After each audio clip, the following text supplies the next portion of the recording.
Un tema sumamente importante el que van a abordar en esto que Clínica Centro ha dado en llamar como una charla abierta, ¿no? Totalmente, sí. Vamos a estar hablando, bueno, aprovechamos un poco aprovechamos los días que se juntan, hoy que es el día de la lucha de la prevención contra lo que es el cáncer de mama, y mañana, que es el Día Mundial de la Osteoporosis, abordamos todo lo que es un poco la salud integral de la mujer, contemplando estas dos patologías tan importantes. Gisela, cuando hablamos de osteoporosis sabemos que es muy amplio indudablemente el tema y la problemática. Totalmente, sí, totalmente. Aparte, bueno, cada vez es una patología con más prevalencia en relación a todo lo que es, digamos, el aumento de la expectativa de vida de la población. De todas maneras, bueno, ahora en la charla vamos a ampliar un poquito, pero esto se puede dar a cualquier edad. Hay que identificar los factores de riesgo. Siempre es importante hacer, digamos, un cuidado de todo lo que es la salud esquelética desde las infancias para poder llegar a una adultez con una buena masa ósea. Doctora, han denominado charla osteoporosis, mitos.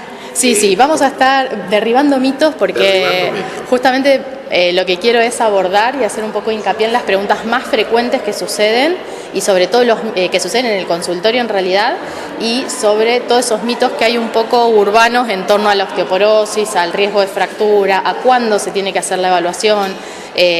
Hay mucha gente que no lo sabe, pero la osteoporosis también es una patología que se da en los hombres.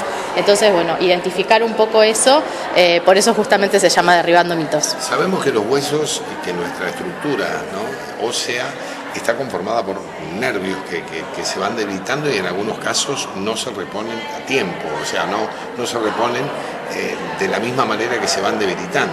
Puede ser esa una de las... Sí, en realidad, digamos, el problema de la osteoporosis en sí es que hay una alteración de la cantidad y de la calidad del hueso, lo que hace que el hueso sea más susceptible, o sea, sea más frágil y por ende más susceptible a fracturas.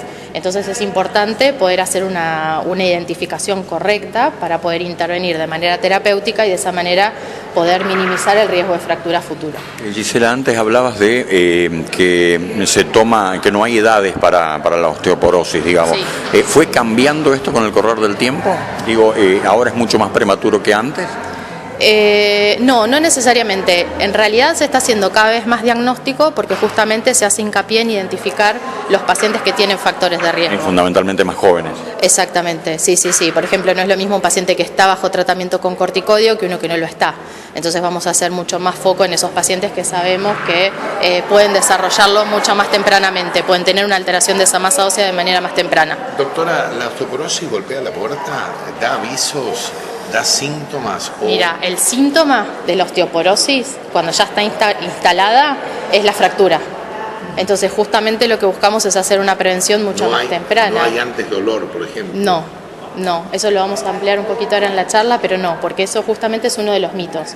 Hay gente que se piensa que porque tiene dolor de espalda tiene osteoporosis y no siempre van de la mano. El síntoma de la osteoporosis es la fractura. Entonces, por eso es que también a veces... En determinados lugares, por ejemplo, ¿no?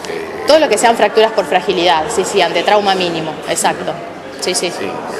Una de ellas, la más común, es la que ocurre por allí en las personas más adultas. Sí, digamos, a ver, todo lo que sea fractura de cadera y fractura de columna son, digamos, por excelencia fracturas por fragilidad ante caída de propia altura, ante lo que se denomina trauma mínimo, pero también todo lo que es fractura de la parte del hombro, del húmero proximal, es considerada una fractura por fragilidad, y la más común, que suele ser la que se da a edades más tempranas, que es la de muñeca. Cada una de estas fracturas tiene que hacer que uno consulte.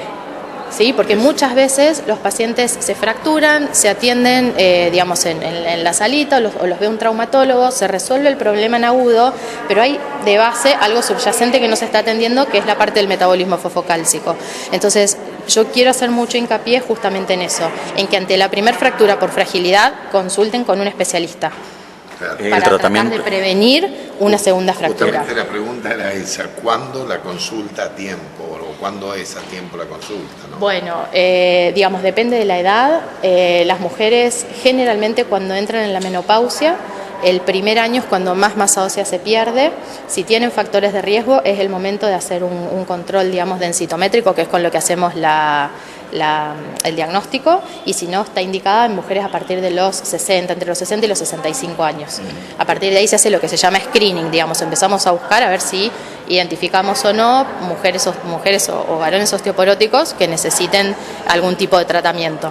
¿Cuál es el tratamiento básico, por lo menos el más frecuente en los pacientes? No, depende. Los tratamientos son todos individualizados de acuerdo al riesgo, a las características, a las comorbilidades que tenga el paciente, o sea, no hay un tratamiento estándar. Siempre se basa, digamos, medidas básicas, todo lo que es aporte de calcio, vitamina D, actividad física, no fumar, no tomar alcohol. Esas son, digamos, como medidas generales, pero cada uno de los tratamientos se va a adaptar a cada uno de los pacientes, y eso es fundamental de tenerlo presente, porque muchas veces vienen y me dicen, no, pero mi cuñada, mi vecina, tal familiar, le dieron esta medicación y yo quiero la misma. Bueno, no, se evalúa cada caso en particular. ¿Cómo diferenciarla con el reuma, por ejemplo, o con los casos de reuma, la osteoporosis? Es que son cosas diferentes. Son cosas diferentes, sí. El reuma en realidad, digamos, abarca un gran porcentaje de patologías, algunas autoinmunes, algunas musculoesqueléticas, pero en sí el reuma como entidad, como enfermedad no existe. Eso es algo por ahí muy de antaño, que venía el adulto mayor diciendo tengo reuma en relación al dolor articular o a la limitación, más que nada en relación a procesos artrósicos o degenerativos. En otros tiempos daba la impresión de que era prácticamente lo mismo. Exacto, por eso. Ese es uno de los mitos, ¿ves? Que ese lo vamos a charlar en otro momento cuando hablemos de artritis. Sí, tal cual. ¿Cuál es la principal recomendación que nos puede dejar tanto a la audiencia como a nuestra teleaudiencia, doctora? Hacer los controles, siempre estar atentos a cualquier tipo de fractura de estas por fragilidad, que son ante trauma mínimo, porque es muy común escuchar, no, me fracturé la muñeca pero me di un porrazo.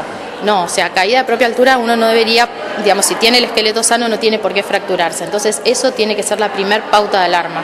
Y después, ir controlando con el médico clínico, que va a estar identificando quién es el paciente por ahí que puede tener algún riesgo extra para hacer un control más temprano. Pero siempre el enfoque va a estar puesto en todo lo que es la parte de prevención, tratar de no llegar a la fractura, de intervenir antes. Gisela, ¿cuál fue la temática del congreso que participaste esta semana en Vancouver? Fue toda una actualización, es el ACBMR, que es el Congreso Americano de la Sociedad de Hueso y Metabolismo Mineral, en donde se hace una actualización a nivel mundial de los últimos tratamientos y de las últimas novedades que hay en el campo. ¿La experiencia fue buena? Excelente. Excelente. ¿Han crecido últimamente, doctora, ya por último, los casos de osteoporosis? No sé si han crecido, en realidad por suerte los estamos detectando, porque están llegando más al consultorio, porque se está haciendo mucha campaña, digamos, entre colegas mismos de otras especialidades para fomentar la derivación. Se están haciendo este tipo de eventos para tratar de generar conciencia también un poco en la población, porque muchas veces la gente no sabe que a veces algunos reumatólogos, no sabe cuál es la especialidad que por ahí se dedica en sí al hueso. Entonces, yo creo que todo esto, todos estos eventos educativos siempre suman y claramente hacen que la consulta sea un poco más temprano.